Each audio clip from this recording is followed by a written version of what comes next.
Now everyone shuts up. See how that works, Gary? It's like when we have these dogs, and when I try to take pictures of them, they stop doing what they were doing Mm-hmm. Yeah. and look at me like, "What are you up to?" You know. Yeah. Well, I've been up here in Portland for 2 days, and it's been raining cats and dogs. I feel like that's actually for an Angelino. That's like this part of the tourist attraction now. It's environmental tourism. You know, you come to another city for rain. You know. Is it nice? Do you enjoy that kind of weather? I do actually. I mean, I grew up in LA, but you know, having lived in Chicago, Boston, Detroit, Philadelphia, and Washington, I like weather. But up here, it's just been raining steadily. Nathan, you're from Portland? Yeah, that's correct. So I'm from a little town called Happy Valley, which is like almost becoming part of the suburbs. When I was growing up there, it was kind of in the quasi countryside. Well, we went to Powell's Books for me, and then to the International Rose Test Garden at Washington Park for my wife. Beautiful. So we're suitably acculturated. Well, I guess, Gabber, you can start anytime because it's past 7. All right, let's do it. I am going to ask everyone to go ahead and mute themselves, just for clarity's sake. And then, Gary, you're the exception to that request, because I want you to feel free to chime in and direct or redirect or emphasize or de-emphasize as needed. But I thought on this last night, what I would do, since I'm taking the lead tonight, would be to accomplish way too much, of course. I want to hit a little bit on where we left off with a little bit of politics and going into a little bit of media. And then I want to have a little bit of an overview of why Christian nationalism, to my way of thinking, is alarming, at least in its current form.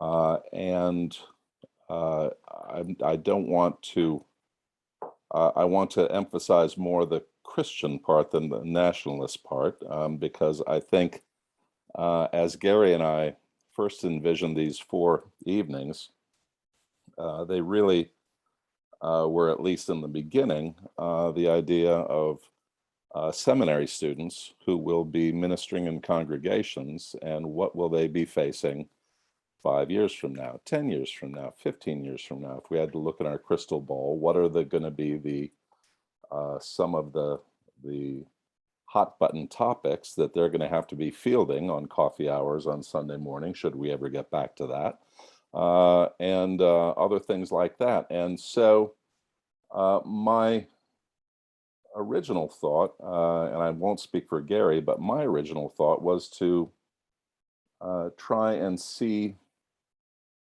how we might be able to more readily identify some of the concepts and the phrases, and maybe even some of the dog whistles that we hear coming from pastors or politicians or money people or people that want to sway public opinion. And what kind of context could we put that in terms of where do we place these words, these ideas, and where do they spring from? I give the class so far a solid C+ in terms of what we've been able to do with the time we've had. And I've been okay with that. So, but I do want to continue with the idea of political, the political climate of today, and what we reward as citizens in terms of politics today. And the first thing I would argue is that there has been a steady rise of what is called wedge politics, and a rewarding of the not the middle of the political spectrum, but the edges. Those are the people we listen to, those are the people we applaud, those are the people more and more we elect. Some people point to what was been called the Gingrich Revolution in 1994, the midterms there, and the idea of a hard obstructionism, where you give no quarter and you take no prisoners, and you resist, and you do not compromise, but rather you put up blockades and walls until you get back into power. The idea of winning is everything, the idea that everybody on the other side is corrupt, the almost nihilistic worldview of Washington is a swamp and everyone does it, so you got to get down in the mud and you got to be bigger and badder and stronger than the other guy. And how what some writers have called the church agenda has been politicized and weaponized in a variety of ways. And again, here's the caveat. This right now, it is the part of the Republican Party that is behaving badly. But may we remember, if this was, say, 1867, 1870, it would have been Democrats who were out killing Black men, lynching Black men. So this is not giving either political party a pass, but I think in this day and age, it's fair to say, I think, that the right wing of the Republican Party is behaving poorly in terms of how it is choosing to act. And Larry, I'm going to mute you. Nothing personal. And that's just to keep an echo from going. So I do want to talk a little bit about the media part of this, and we alluded to it last week, starting with the rise of talk radio. Gary talked about how in 1987, the FCC did away with the Fairness Doctrine, and a decade later, in the Telecommunications Act of 1996, under Bill Clinton, corporations could now own more than a few radio stations, and nationally syndicated radio came into play. And with that came the rise of Christian talk radio, which was a subset of regular talk radio, but now it came into full flower. Why is that important? Well, there were a number of parachurch organizations focused on the family, other Christian talk radios, some pastors, Chuck Smith, other people that were doing tapes, cassette tapes that they would sell on Sunday morning. And now they were able to do full on syndicated radio talk shows. Preachers, in that sense, became rock stars. And teaching tapes became books, which became product, which got mashed together with Christian music and Christian preaching and even Christian counseling, all on the radio, where people could go into their car and on their commute. No longer was the 1 hour on the Sunday morning the place where people would get taught by their local pastor or even a midweek Bible study. Now, teaching and music and counseling, focus on the family, James Dobson, it's where people now got their theology. And with that came a rise of a particular set of theology, which we talked about a couple of weeks ago, But the idea of the NRB, the National Religious Broadcasting Group, became more and more powerful and started to venture out not only in radio publishing, which was their main domain, but now into Christian television and Christian film, CBN, Christian Broadcasting Network, which takes place in 1984, TBN, which is Trinity Broadcasting Network, that used to be, and the old PTL, Praise the Lord Club. All these things turn into 24/7 broadcasting because of the need of to fill the pipeline. Now, all of these things had beta tapes and VHS tapes and other forms going back decades. And so all they had to do was trot out the tape and play it in the wee hours. And then for 4 or 5 hours, they could just have live television. But all of this, as the rise of cable happened, created a bit of a siloing effect where people did not need to go get their news from the local newspaper or the evening news. They could get it from their Christian news source.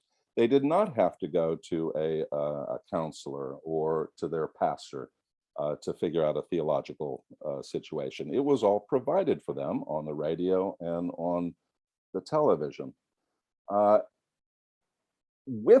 In conjunction with the rise of cable and Christian cable, came the crash, quicker than I think anyone could have predicted it, of local newspapers. So it happened, and apparently it happened rather drastically after each of the financial crashes. So the crash of 1987, the dot-com bust of 1999-2000, the Great Recession of 2008. After each of those, more and more local newspapers shut down. They couldn't do it. They couldn't survive. People were not, businesses were not buying ads. People were getting their information from other sources than newsprint. And so with that came a dependency on whichever cable news you were more fond of. So Ted Turner, which started CNN in 1980, Fox News, seen as the anti-CNN in 1986, both were doing the same thing. There was a blurring of hard news and into commentary and presenting it as the same thing. Roger Ailes famously, and I won't rehash the history of that, but taking politicians and turning them into personalities. And we have then the rise of internet broadcasting and digital news, starting with Yahoo and then moving to Google and eventually Facebook. All of this was technologically driven. And let me see if I can do this just for my own amusement. I did a little bit of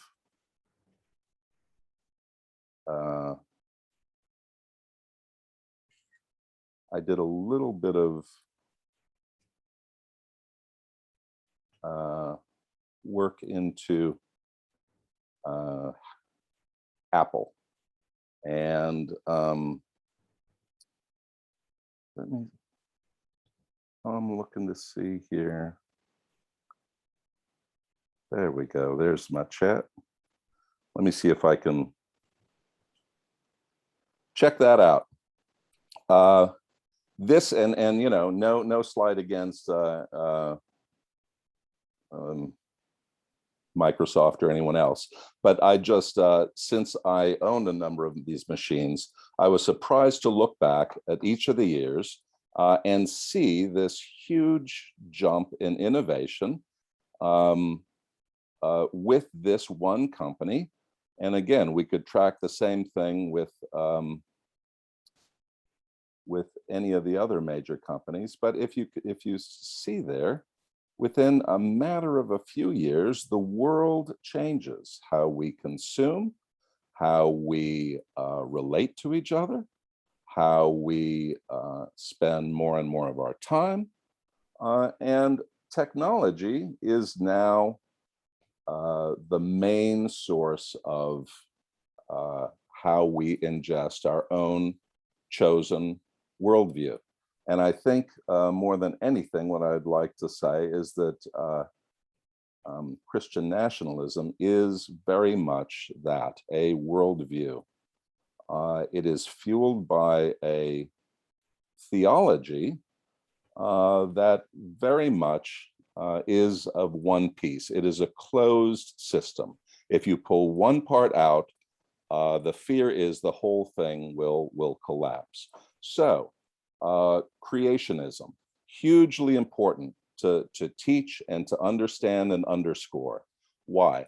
Because if God did not create the world, then God is not ruler of the world, the argument would go.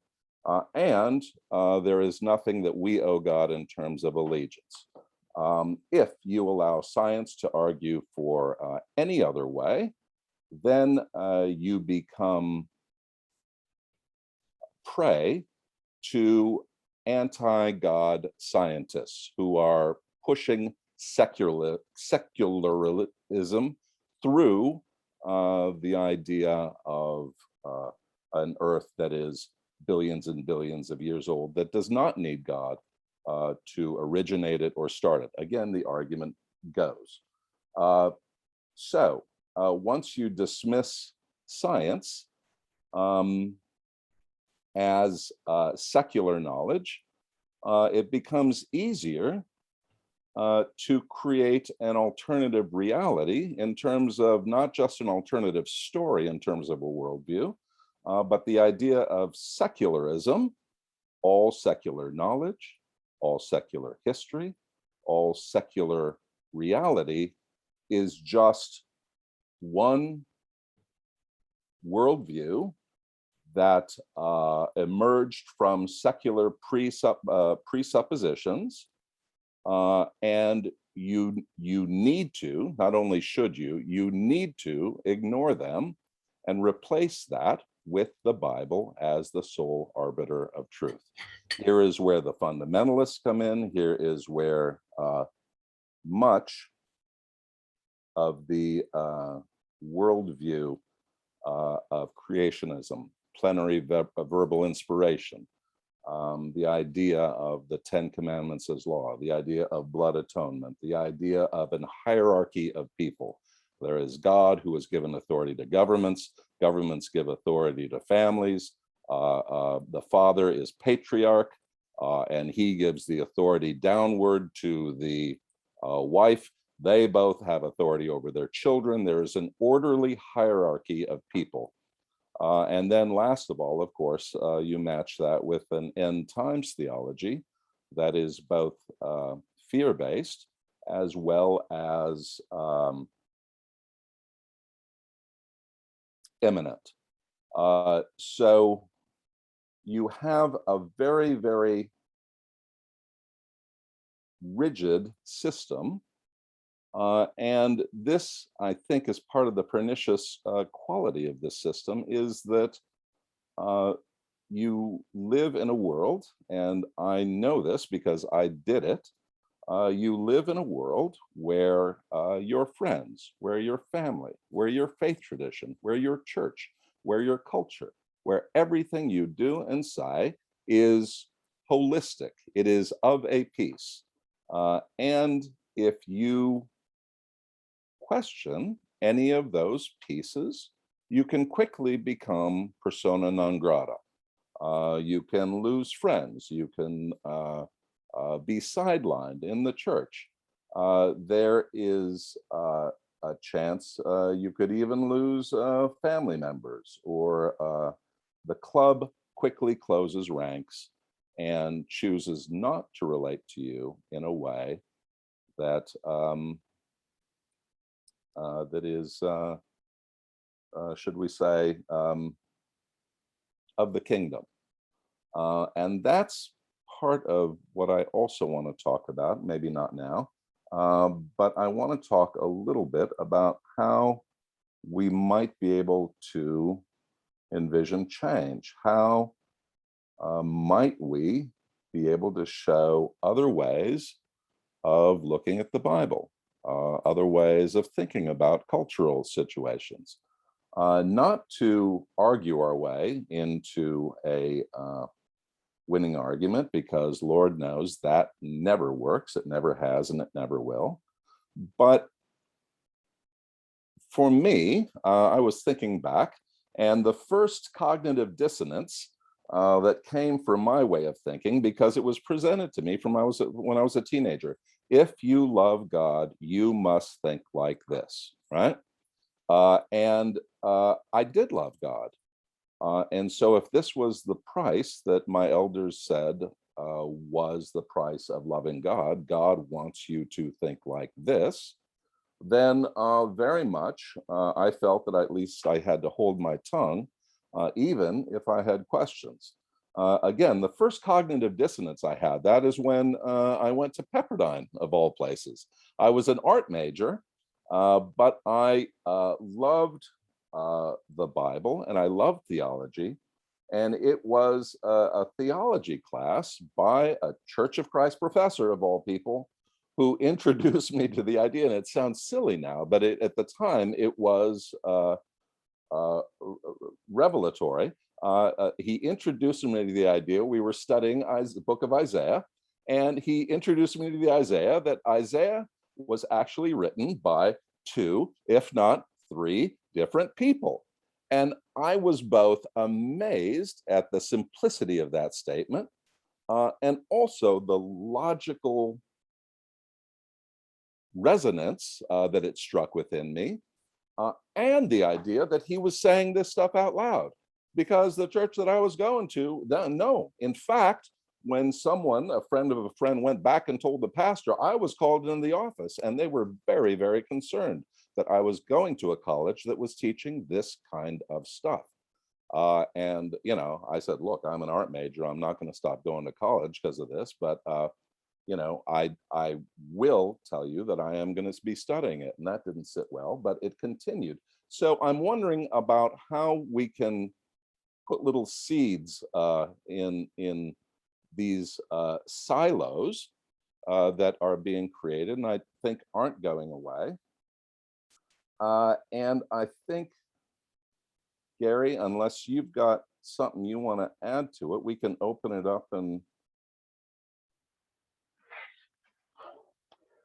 No, thank you, Gabby. I think a couple things. I think,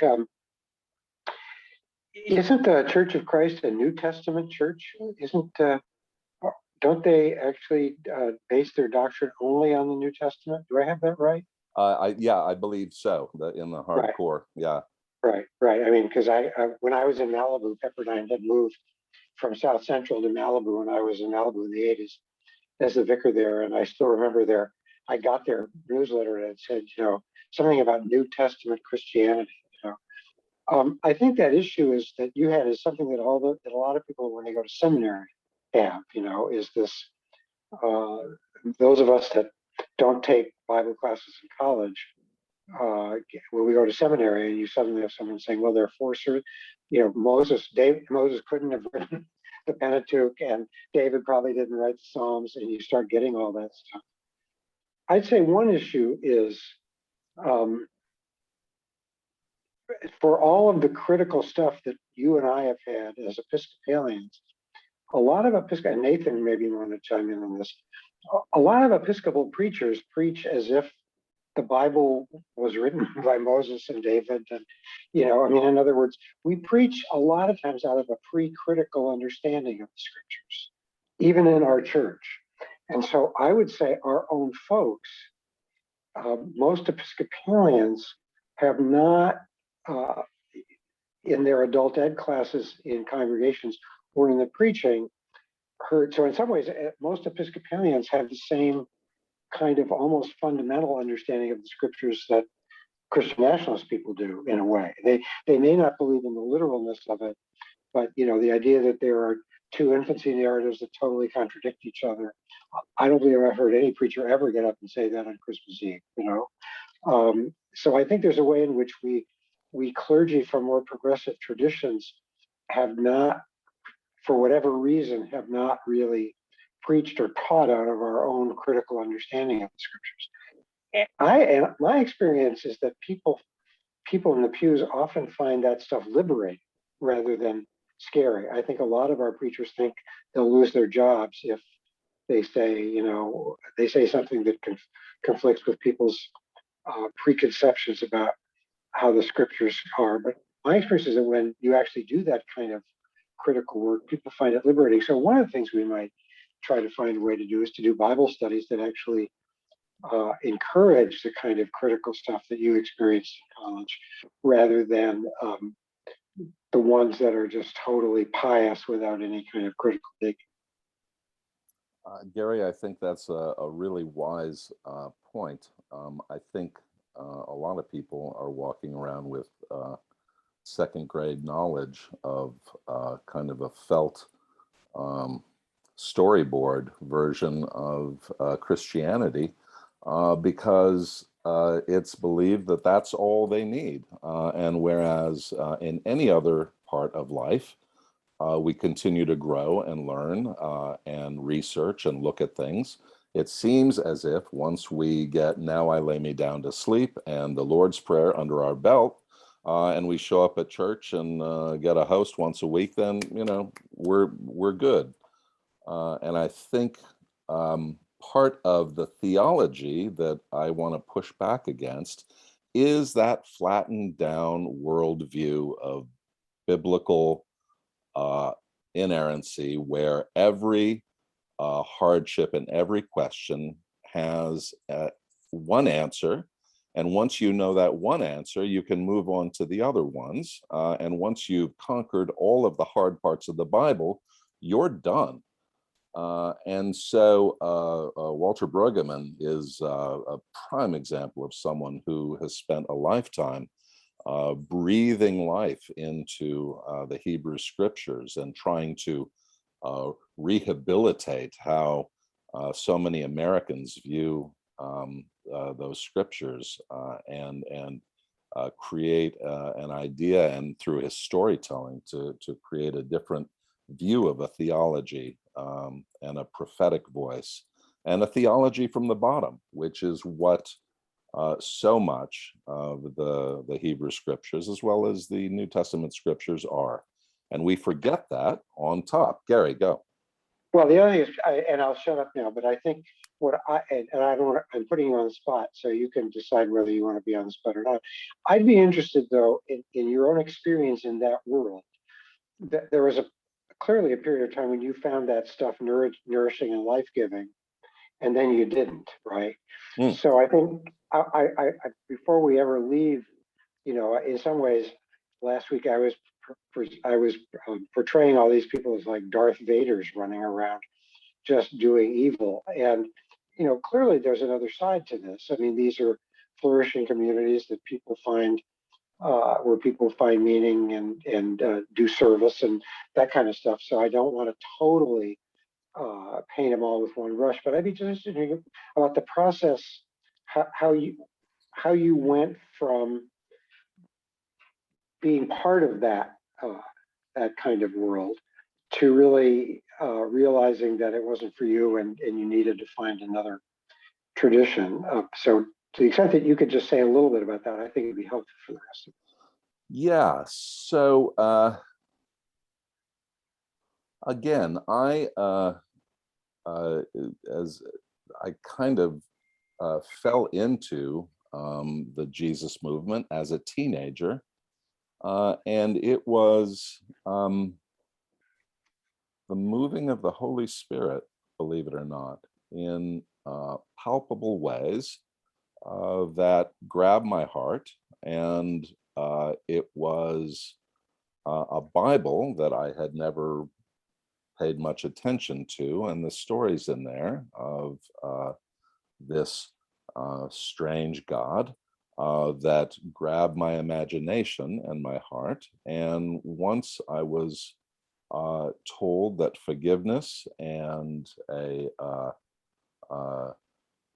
relationship with this ground of being was possible in some way through the life and the death of Jesus, I found that nourishing and life-giving. The community that I fell into was a ragtag bunch of folk that were all trying to figure it out. Many of us hippies or wannabe hippies or ex-hippies. And with that came a whole raft of problems, but they were to a person kind and generous and wanting to help each other and happy to be together. And there was a positive and an upbeat nature of the world that was part of a theology that said God was coming back at any moment. So it was wrapped up in an end times theology that argued that Israel became a nation in 1948. A generation in the Bible is 40 years. And so God was coming back by the math that we did ourselves by the year 1988. And that seemed like an eternity away. But by 1988, Jesus was going to be, the second coming was going to happen. And so the music, the teaching, the expectation was a heightened millenarianism of an idea that the rapture and then the 7-year suffering and then the kingdom of God would be established. It's very heady stuff if you tell people they're a part of it, and it is something that can buoy a life and an energy for a while. It needs to be continually pumped up, though. It needs to be continually inflated because the natural human nature is to decrease in enthusiasm and to find like water, a ground of being that you can kind of stay at, a status that you can stay at for weeks and months and years, because that kind of heightened energy is not natural, nor is it realistic to live on. So it as the 70s and 80s kind of moved along, and as we were traveling more, first as a family, and then as we settled down, as our older children became closer to school age, I found us in the community of Campbell Hall. And that introduced me to Christians living their life in a very different way. Some of them absolutely ignorant of the Bible, but others very, very thoughtful about that and coming at the Bible and Scripture and life from a different point of view and willing to talk about it in non-threatening ways. It was through Campbell Hall that I found All Saints Beverly Hills, and it was through All Saints Beverly Hills that I found that there was much more to Christianity than just the segment that I had been told was the true church. And that's a part of it. Don't look anywhere else for answers. We will tell you the truth. We will teach you. And in fact, it is dangerous for you to go out exploring and finding other points of view, because it will just confuse you. It may even cause a loss of faith. And wouldn't that be sad if you ended up in hell for just asking one too many questions, right? So again, that's a parody of the argument, but that's how I felt. And so it was, I I would argue that in my life, finding my way from this very limited point of view into a much broader breadth of thought, going back and finding out that one of the problems with the theology that I was taught was that you went from the book of Genesis, which where all the good stuff was, all the important stuff. You hit a little bit of Exodus, but not the deliverance from Egypt as much as the giving of the law. The giving of the law and the 10 Commandments were important.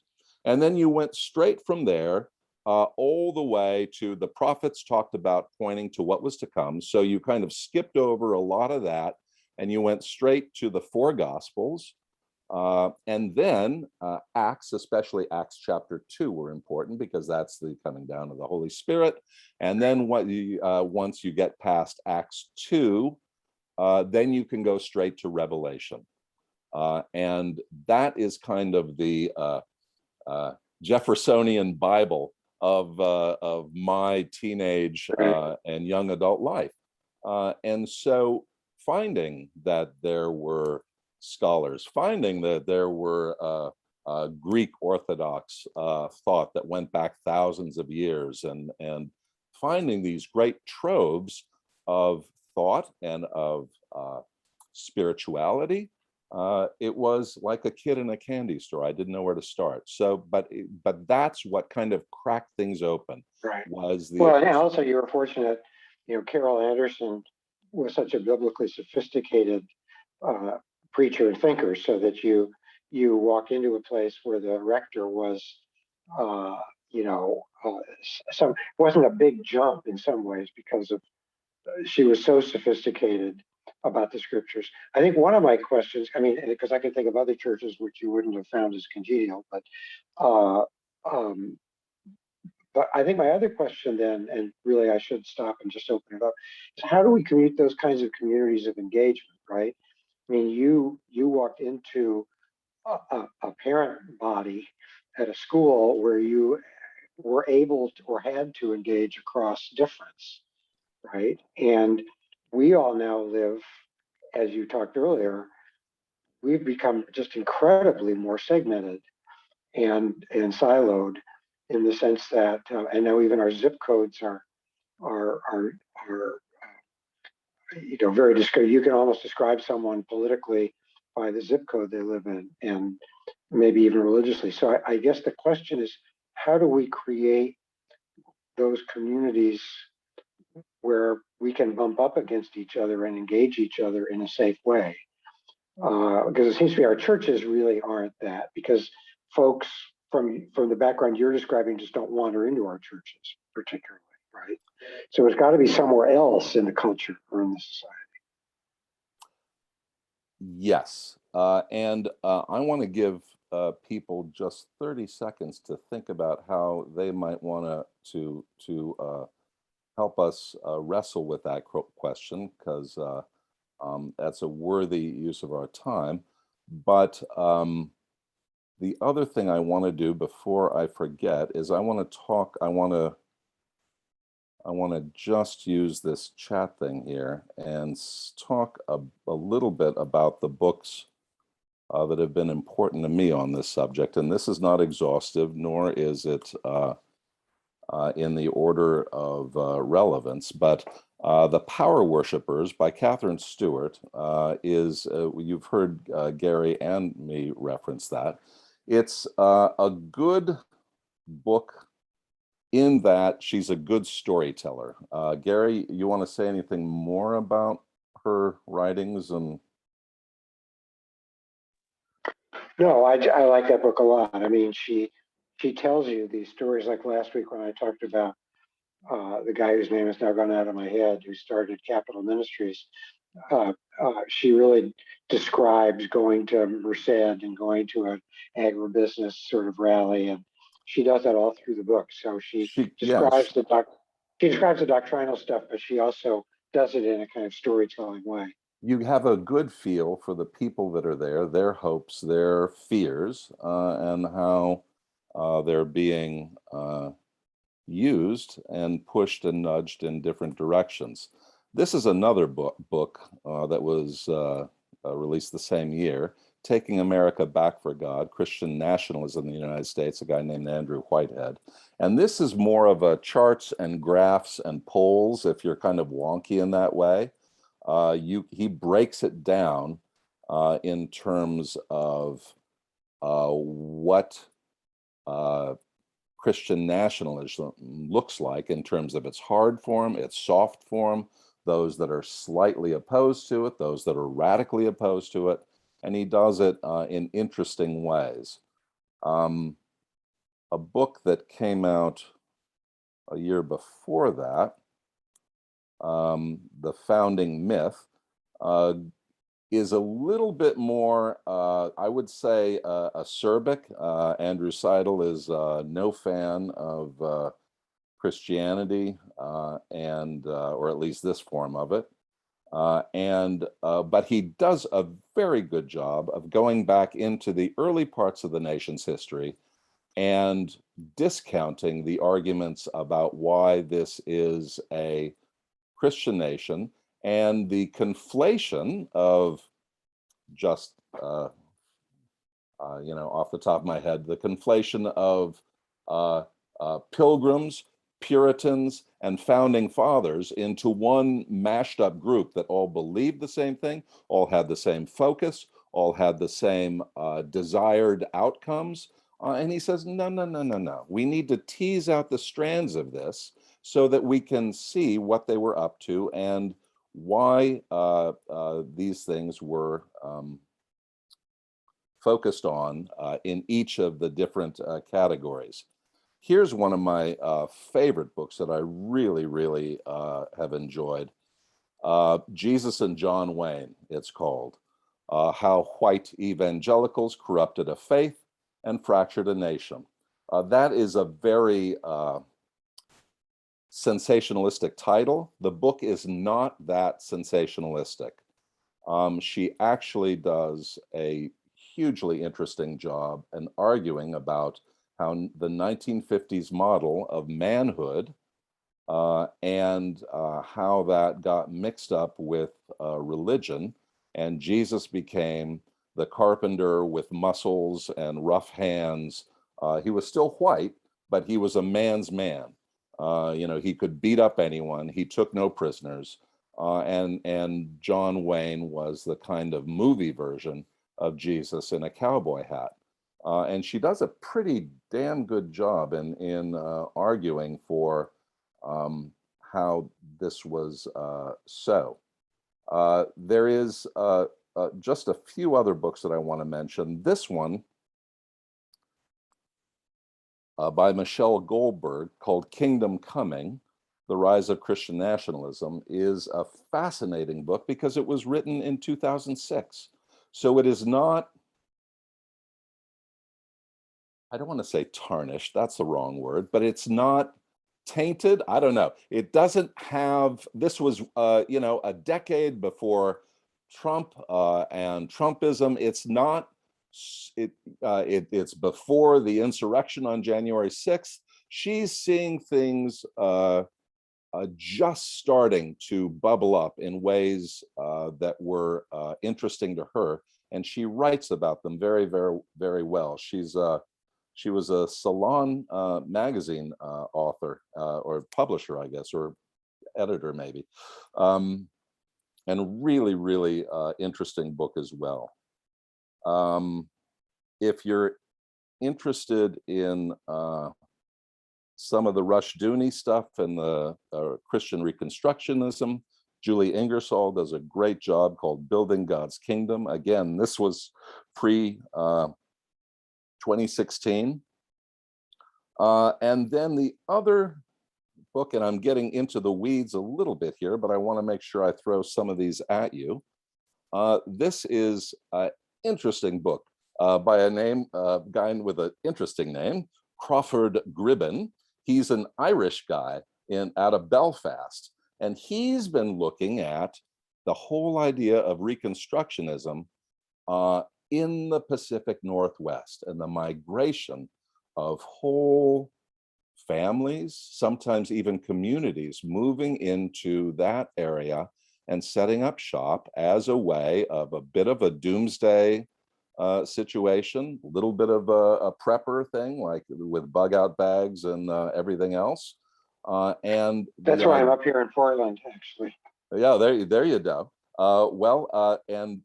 And the idea of, in fact, okay, this from the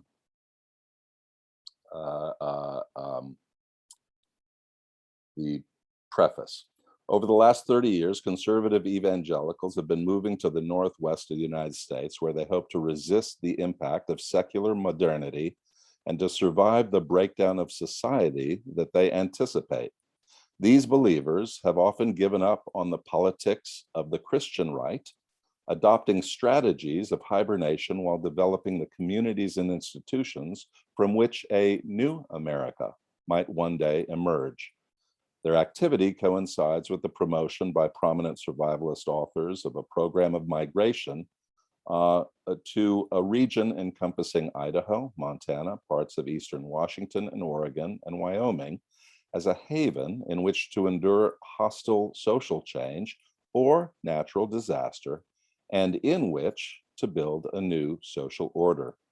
These migration movements have independent origins, but they overlap in their influences and aspirations, working in tandem to offer a vision of the present in which Christian values must be defended as American society is rebuilt according to biblical law. This book examines the origins, evolution, and cultural reach of this little node of migration and considers what it might tell us about the future of American evangelism. Drawing on Calvinist theology, the social theory of Christian Reconstructionism, and politics, these believers are projecting significant soft power. Their books are promoted by leading mainstream publishers and listed as New York Times bestsellers. Their strategy is gaining momentum, making an impact in local political and economic life, while being repackaged for a wider audience in publications by a broader coalition of conservative commentators and in American mass culture. This survivalist evangelical subculture recognizes that they have lost the culture war, but another kind of conflict is beginning. So these are some of the books. I want to give you just one more. And then, the beautiful part of Amazon is if you looked at this, you might also like, and then you've got 12 other things, and down the rabbit hole you go. This Shadow Network. Kathy, the name of the last book is right where you, I apologize. I sent that last one to Nathan and to no one else. So. I think you sent them all to me. Are you serious? The kingdom coming, the building God's kingdom, and sure. None of you got it? None of you got these other things? Mercy mild. Okay. I have just embarrassed myself. So, no.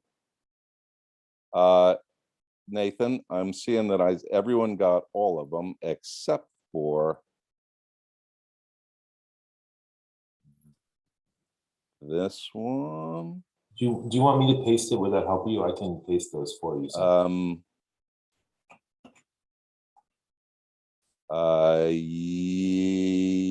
Yeah, no, I'm gonna do it.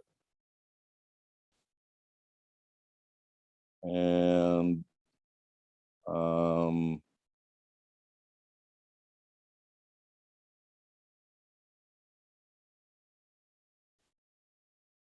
I really apologize. And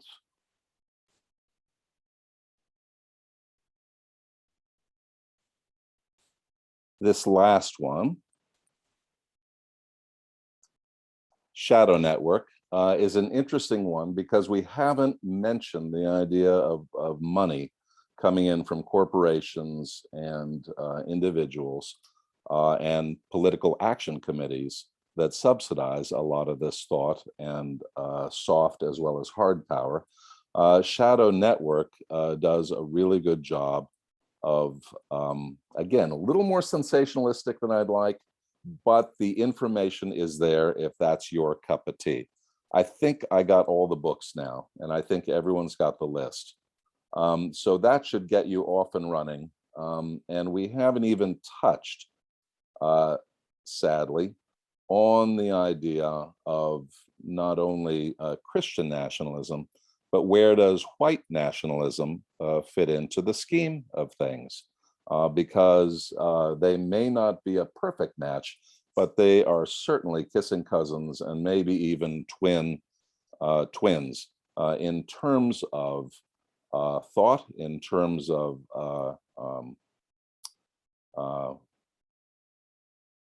focus, in terms of direction, which is not to say that every Christian nationalist is a white nationalist, but they are not dissimilar in many, many, many ways. So, Gary, now back to the idea of how we might be able to change in terms of maybe chipping away at these silos that churches and culture find our ways in, and that in many ways the prevailing culture encourage us to stay in. If we are in our little bubble and we're happy there, we won't go poking around the internet to find anyone else. We will be happy in our little tiny space bubble. And if that space bubble provides everything from food to entertainment to religion to sexuality to partying to whatever our bag is, if it can provide all of that under one footprint, then it is easier for us as human beings, being lazy as I am, and it will be monetizing to them. So if we can buy a pair of shoes, the same place we log on to check out the latest Bible study, great. That is perfect for us. And I'm wondering if this is where we are headed. There's an it's interesting you raise the issue of white nationalism, and clearly, I do think this is not original, but I do think a lot of white nationalism is exacerbated by the demographic trends. There will be no majority racial or ethnic group in the U.S.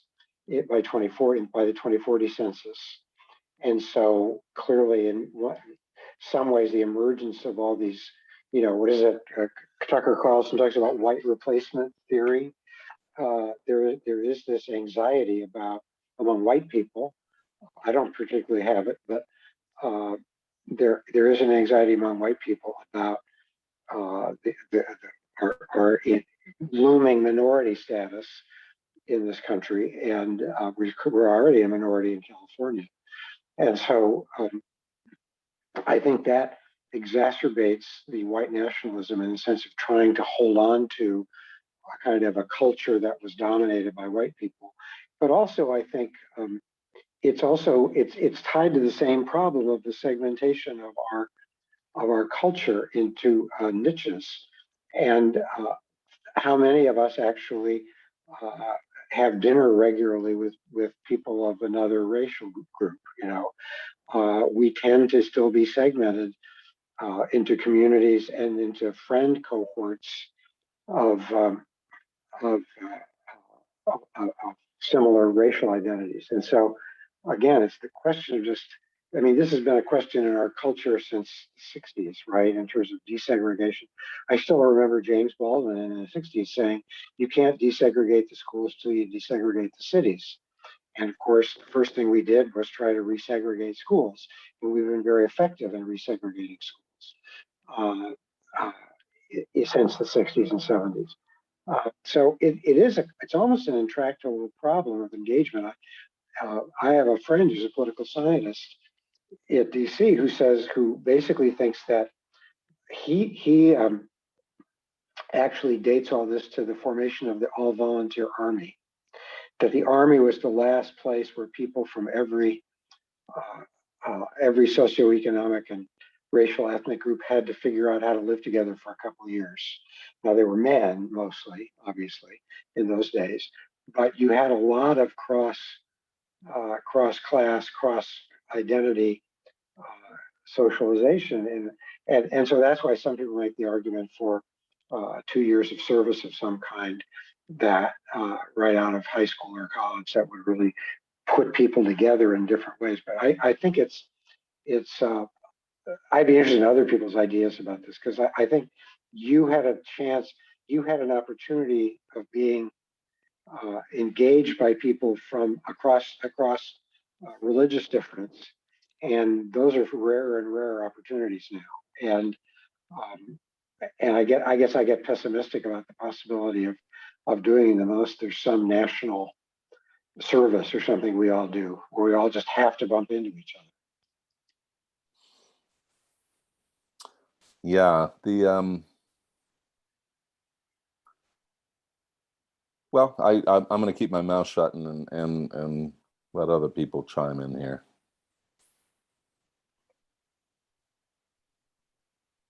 Go, Janice. That's, it takes us back to the first session when I said sacred ground. It's something that's approved by the Episcopal Church. And if you can get people to come and learn their history, and in terms of just learning what has happened to this country from the very beginning. I mean, but it's hard. It's a lot of work. It's a lot of reading. It's based on videos and books and articles, but it's so tremendous. We took it initially, another parishioner and I took it with a group in Washington, D.C. last year. We're starting this now at St. Martin's because it's important to learn about our history to be able to understand what happened. You've got to understand. That's another thing with the talk radio. I mean, these people are hearing this. I've got family members listening to this stuff all day long. There's nothing but Fox. And they tweak it any way they want it to make it sound like they're in the right. And the thing is, I bet you if they could sit down and listen to what's really happening or what has happened, they might be able to have another idea and not just be locked into this framework of we're right, they're wrong, and we're going to go hide up in Idaho or wherever until the coming of whatever. And we need to be aware that this is serious. We saw it January the 6th. We have to learn about each other. We have to be patient, and we have to learn and engage and communicate. Communication is so important. Thank you, Janice. I say here. To that point of the siloing, I may have referenced it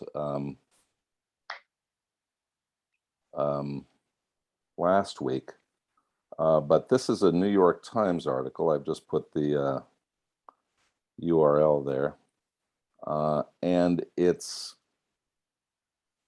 there's the title, Facebook's next target, the religious experience. The company is intensifying formal partnerships with faith groups across the United States and shaping the future of religious experience. They're doing it now with Hillsong, a big group in Australia that has become a quasi-denomination of its own. And in Atlanta, the pastor there is all in with Facebook to go, as he quotes it, going farther on Facebook. So what would it look like on Facebook that would have apps for financial giving, for video capability, for live streaming, for that it's partnering with Facebook exclusively, not only for content, but also Facebook is interested in creating different avenues for churches. So how do you give through Facebook for a church? How do you sign up for a potluck? How do you decide who's going to be getting the meatloaf and who's getting the salad? All of this, Facebook wants to do more and more and more.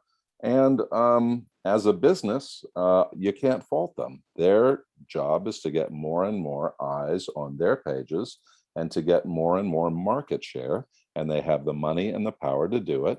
But I would argue that when you supplant um, the local church with a Facebook group, something is lost. And I think the idea of intimacy, the idea of touch, the idea of being able to explore nuance, all these things very much go by the wayside. In any case, I am thinking a lot about how I might have conversations with people in my family or in different people I run into. And the most I've been able to come up with at the moment is the idea of empire versus kingdom. And please forgive me if I've mentioned some of this before. I don't remember who I've talked to with what about. But it seems to me that the idea of empire, which much of this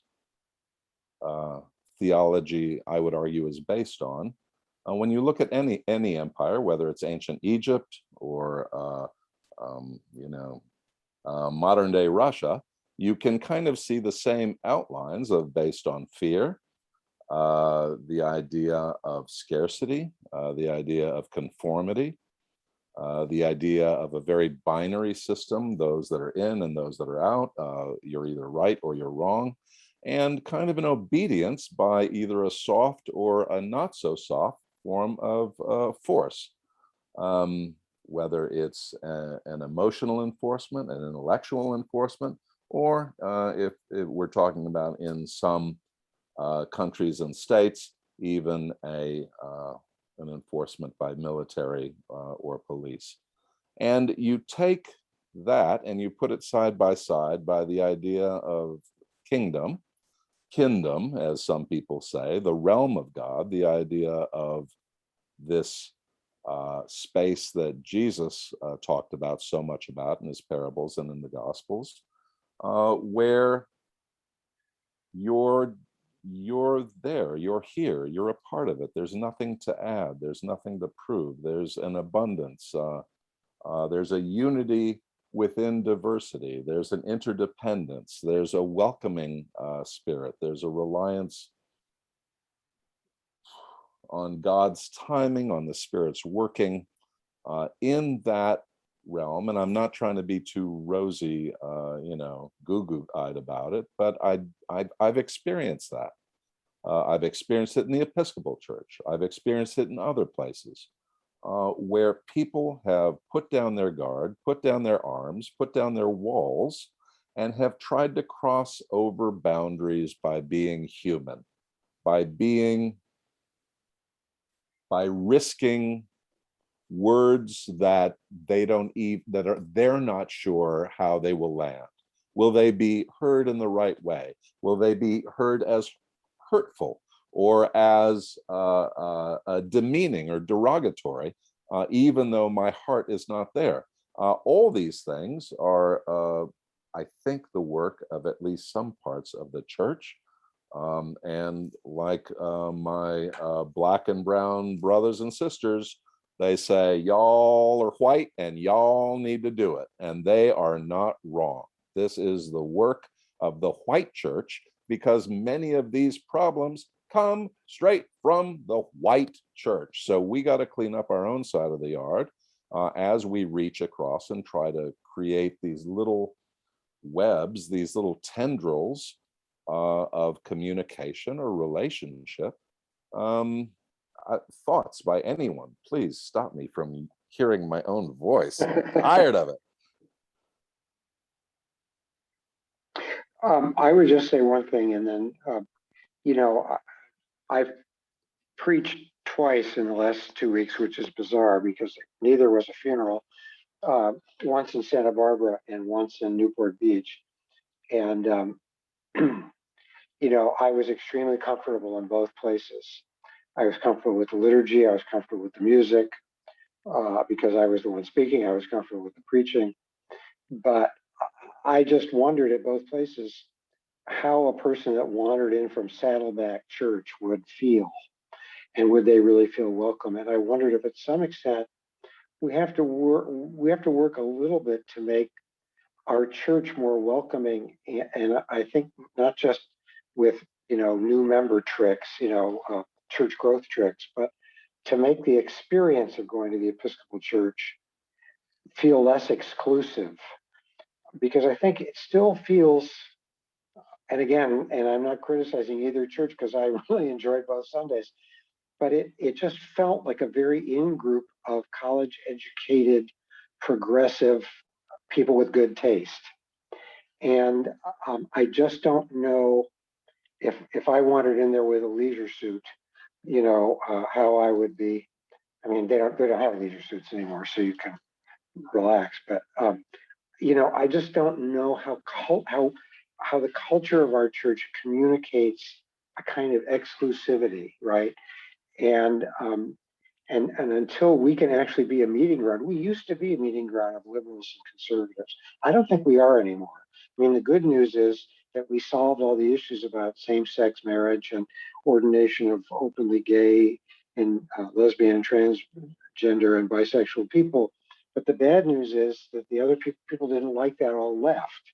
And so in some sense, we're becoming a kind of a very small subset of a part of our culture, which wasn't ever our vision of ourselves. Our vision of ourselves was of an established church that was broad and that broadly represented the culture. And so we're even not that meeting place anymore. So I don't know, but I just think we need to, I think we need to rethink how our experience is read by people who come into it for the first time.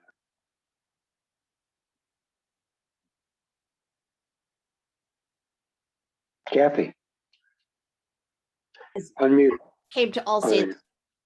Gabrielle came to All Saints right before I did. Of course, I came as a Southern Baptist and had no clue what was going on for the first 2 or 3 years. I mean, because they didn't even have the songs in the bulletin, like it was all on the wall. And I'm like, how do they know what they're doing? They're standing up, they're sitting down. But there was a spirit to the church and an openness in those days that just, and a deeper spirituality that I had never experienced or been in the Southern Baptist church. And so it just felt like a natural fit from the very beginning. But one of the things I think that we did, and maybe I'm remembering wrong, was Alpha. And I know that the Alpha class is normally seen on video because the church I was at in Waco, Texas, they showed the video and then they had little discussion groups. But the way that Gabri did it was he cooked dinner and everybody sat down and you had this great meal and he listened to the tapes and then he went up and he spoke the teaching. So you have a human being that you could respond to. And so everybody was in like a little small group. So we started off with Alpha, and then a few years later, Carol added Gay Alpha because she said, there's people in the gay community that want to have discussions that they don't feel as open or free without, when they have people that aren't in the same sort of, they just would be intimidated to maybe open up about some stuff. And it seemed to me that program grew the church by leaps and bounds in the very beginning. And then Kathy, let me interject that Carol and I spent a lot of time, and I mean a lot of time, taking Nikki Gumbel's material, which was very dispensationalistic in nature, and trying to broaden it back out to make it more Anglican, which is just a funny thing to say because, here he is from Holy Trinity Brompton, one of the seats of Anglicanism.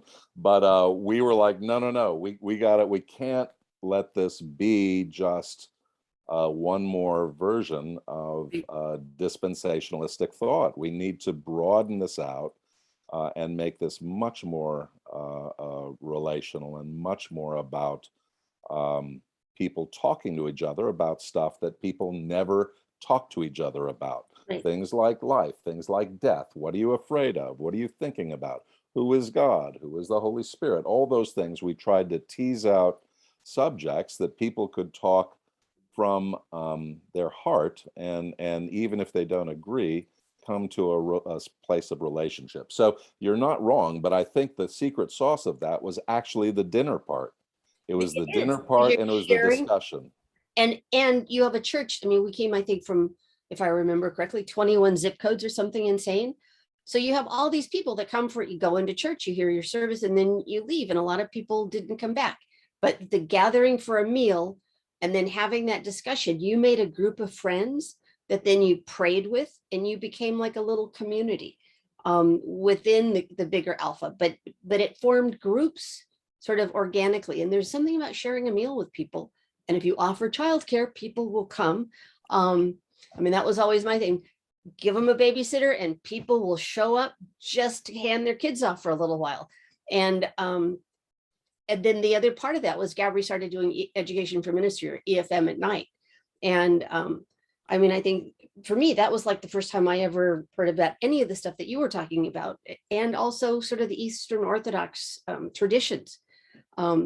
So there was like this education process going on, but also a community building other set of it going on. And they, in those early days at All Saints, it was just really, it was really the Holy Spirit. I mean, it was powerful. And, but there were those, it's the personal connection, which is, you know, I mean, it's much harder to achieve. I mean, how many churches are already on Facebook, you know, because of COVID? I mean, it's like a natural sort of transition to what Facebook's trying to do. But I think throw in some food and people got to show up. You can't get that on the internet, you know? So I don't know. We look forward to the day when that will be an option again. Amen to that. Yeah.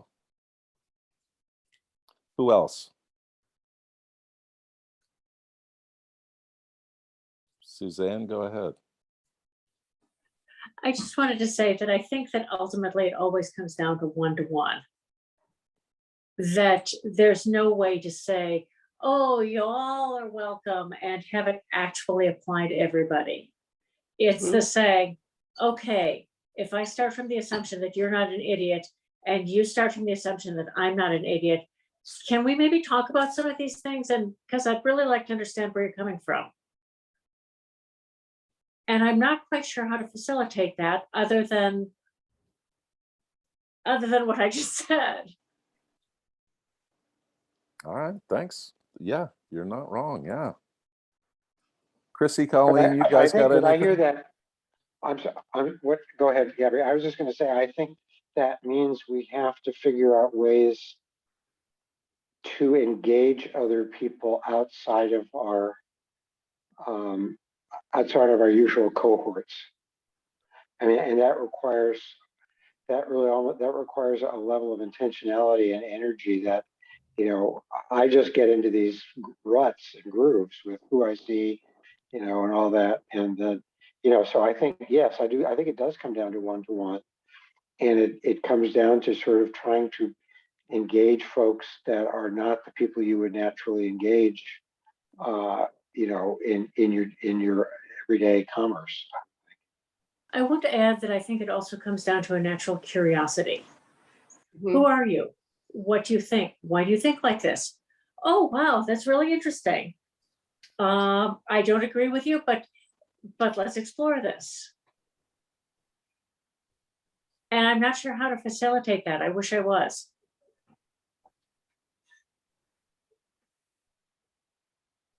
Hi, Ria. Unmute, please.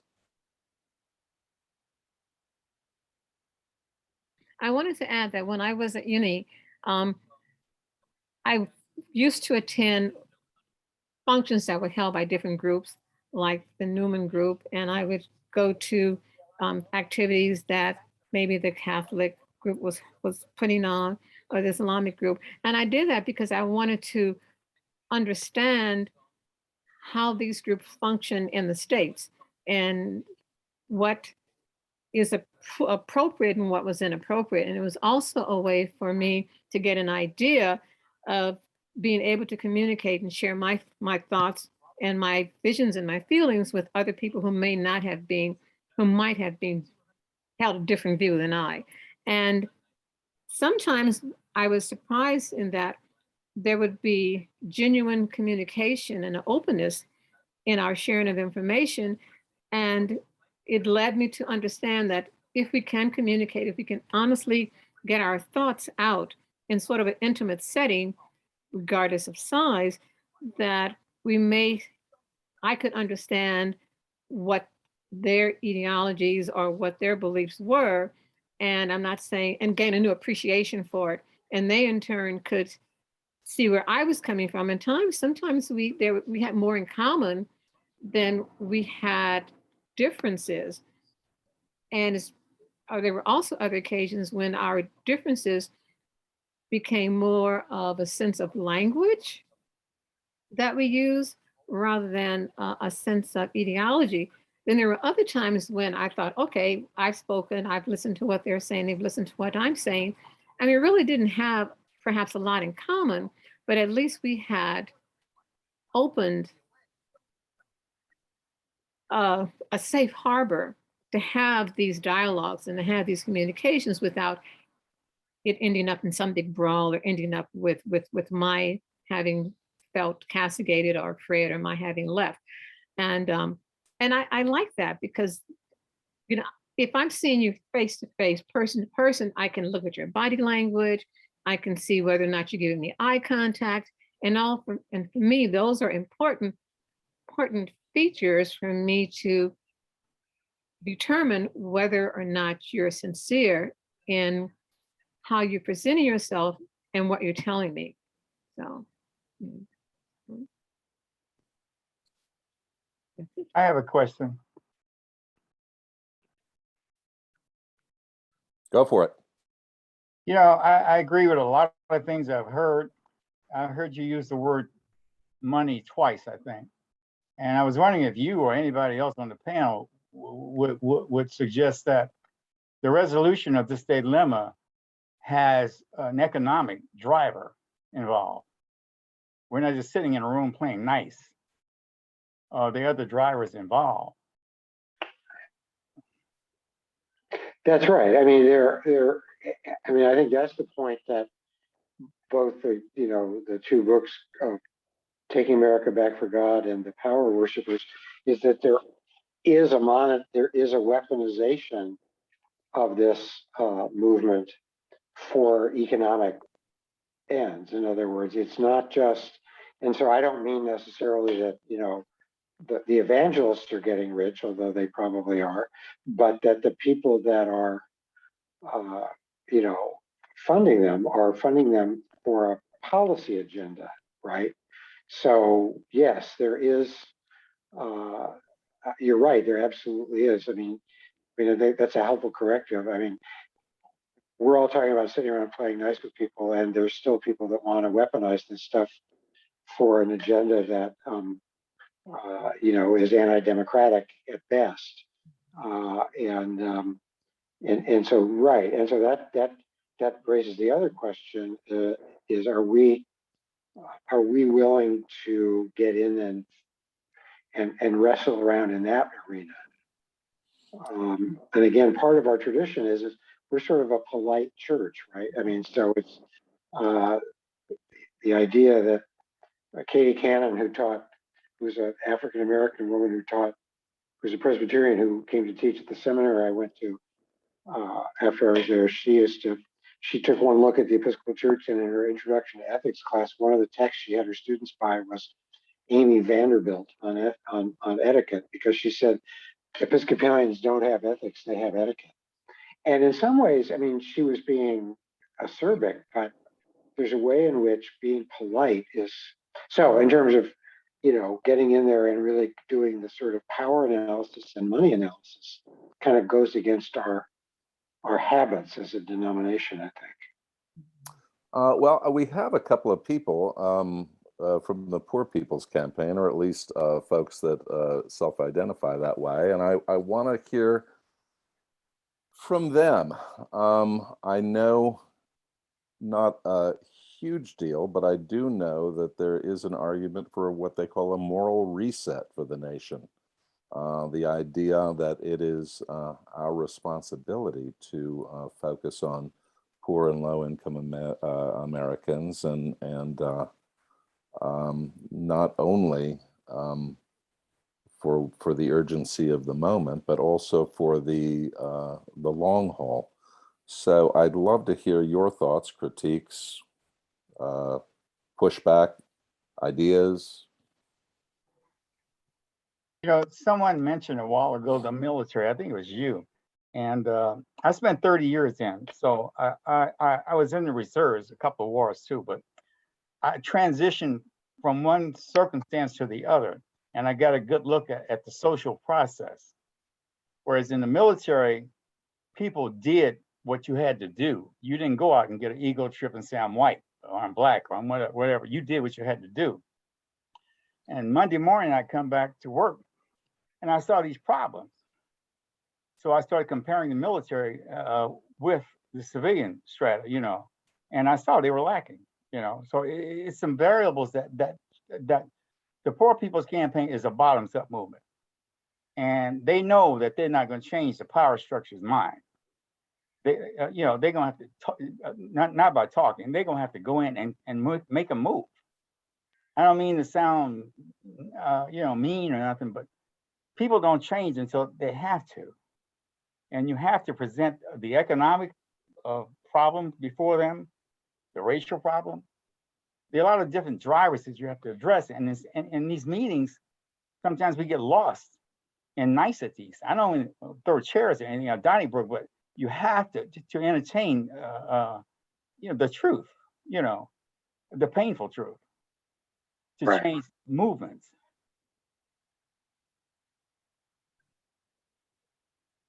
And I'll also jump in here too from the Poor People's Campaign perspective that, well, I guess let me back up, because as I've been listening about, you know, our experiences in our own church context as Episcopalians, and Gary, actually, when you said you'd been at a couple of churches preaching recently, and you thought, I thought you were gonna maybe say that you were comfortable, except that there was a lack of otherness represented maybe in those churches. And I think one thing that's unique about being Black in the Episcopal Church is that we're already in the practice of being outside of our comfort zone, because we're so Right. often one of few or none in our faith community context. And so I always tend to challenge my white brothers and sisters in all my different communities to consider ways in which you can experience being an other, which in a church context is pretty easy, because part of giving up privilege isn't just reading white fragility, right? It's saying, could I benefit from maybe going to a historically Black Episcopal church? There are a few in the diocese, but we love our well-resourced churches and, you know, all of the ministry opportunities that are there.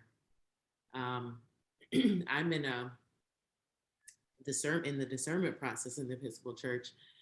And when I went to the Commission on Ministry, I didn't realize, except by the end of my rounds of meetings, they were asking me a lot about my church assignment, where I felt like I might want to do my diocesan discernment year.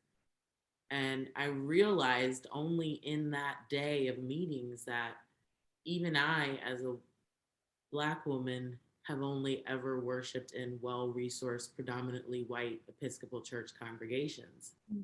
And so I found myself telling the last group that I met with that I'd be curious about being placed in a church that's less resourced and where there are more brown and Black communities, because not just because I want to worship with brown and Black people, I would love that, But as a woman who's discerning ordination in the Episcopal Church, I would be curious to know what the Episcopal Church has to offer to brown and Black communities of faith. I have no idea. It's like I know what I'm experiencing and what I'm getting from the church because, yes, I'm a Black woman, but I grew up a very privileged Black woman, as frankly, a lot of Black Episcopalians tend to be from pretty Right. privileged Black families. So I don't know. I think that, there's ways of making ourselves uncomfortable. And that, to bring this back to the Poor People's Campaign, that is what is uncomfortable about the Poor People's Campaign and choosing to be involved in that work, is that we're not a charity organization. So it's not like, oh, let me get involved and how can I help the poor? It's engaging in a community that identifies as poor. And as Van said, we lift from the bottom up. We're not trying to just get out the vote. While we understand that's the importance of it, but we also know that movements change government. It's the people that impose power upon government that changes government, but it has to start first with a movement of the people. And it's a long, long haul work. And it's also uncomfortable being involved in work where there are no results, because there are rarely results working with the Poor People's Campaign. There's just long-term solidarity with injustice and being really uncomfortable with it. So that's what I would share. Well, and I think we should probably think about wrapping up, Gabby, but I just, in terms of that, I mean, although Nathan, did you have your hand up? Yeah. Just let me say just one quick thing and then I'll call on you. I do think in some ways, it's kind of our vocation right now at this moment in history to be uncomfortable. In other words, I think we've sort of packaged our church experience as a place to come, a warm family where you can come and be at home every Sunday. And with people just like yourselves and have wonderful engagements, right? I mean, that's the sort of low impact aerobics we've had on offer for 500 years. And I think if we are going to be a place for change and transformation, not just of ourselves, but of our communities, we're going to have to be willing to be uncomfortable, not only with engaging things like privilege and that kind of thing and difference, but also being willing to live in that discomfort and not sort of stigmatize it, but actually sort of figure out how to engage the other in it. And again, that goes against we always talk about your comfort zone, right? And so that goes against our history. So I think your use of the word discomfort was really important. And I think that'd be one of the ways we can go forward. Nathan, you're muted. Yeah, I was trying to get my mouse is acting funny. So, well, this is a slight shift from everything we talked about, and I fear that by shifting, I'm going to take away from what everyone just said, which is not my intent at all. But my question actually is kind of more basic, and my question is, when we talked about Christian nationalism early on, I remember there were 3 components, and I missed, a session or 2 actually. So I may have missed the answer to this, but I'm wondering, is it Christian nationalism only if it has all 3 components, or is it still considered Christian nationalism if it's just 1 or 2 components of the 3? So that was kind of my question. I mean, to me, Christian nationalism is about conflating American aversion, and I would say it's pretty white-centric version of America with the gospel. Gabby just put in the chat. He just put a definition up, which I've lost. I can read it to you if that helps.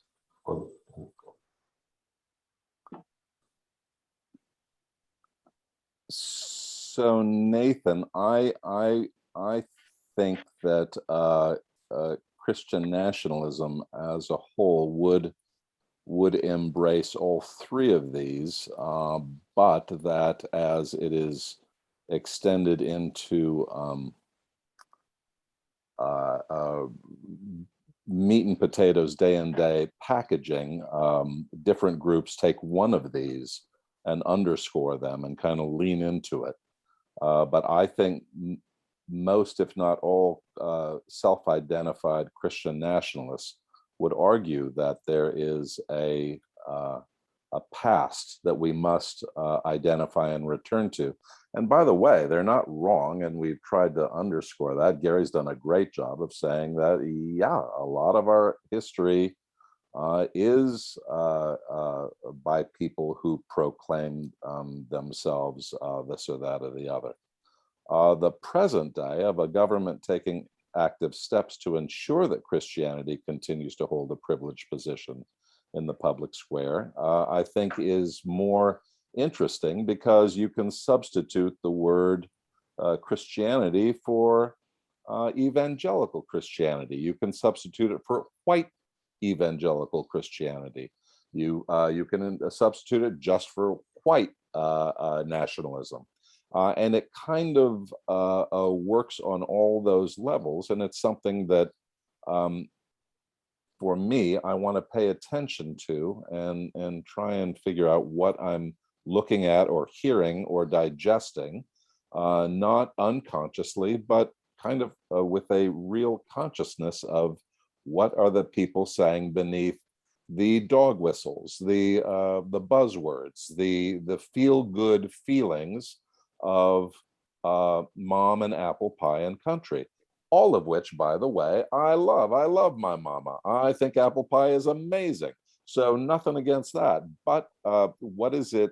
What is the larger unspoken part? And then what are they slinging in terms of the future? Is it a fear-based future? Is it a fear that we are losing and on our way out? That our identity as white men are being eliminated and squashed by newcomers to the party, and that we cannot allow this to happen. There's a lot of cultural baggage, and to tease out which parts any one politician or preacher or soap salesman is trying to sling at you, I think is going to be part of the discernment for me moving forward. What are they really selling me when Facebook calls or Instagram knocks on the door? What are they really selling me? And this is all, I think, part of the discernment and the work that we have to do in this day and age in terms of identifying and then either sharply resisting or softly resisting, depending on the occasion, if we find that we are at odds with a particular statement or point of view or action. And again, I'm grateful for the folks of the Poor People's Campaign showing up here and helping to really help us look at stuff in a way that is important and necessary for me anyway. I think that's as good a place as any to leave it. Gabrielle, I want to thank you. I mean, we've raised more issues than we've figured out, but that's kind of the world we're in now. And I think, as you say, at least I think what's helped me I found this very fascinating, and I think also in terms of what you just said at the end, to sort of really ask yourself what they're actually trying to sell me, which is, in some sense, there's an agenda behind so much of this stuff, and trying to understand what that agenda is and how, whether that's Facebook's agenda or whether that's the Koch brothers' agenda, that there is an agenda behind of this. I think actually opening ourselves up to some critical thinking on that is really important. So I'm grateful to everybody, and I'm grateful especially to you, Gabby. Thank you. Well, it's been great fun for me. No one else that I know of wants to talk about this stuff. So I love having this little wonky group of people that actually show up and don't mind all the half sentences and muddled thoughts, but can actually maybe see a heart behind it. So thank you all for doing All it. right. And I'm stopping the Thank you. recording now.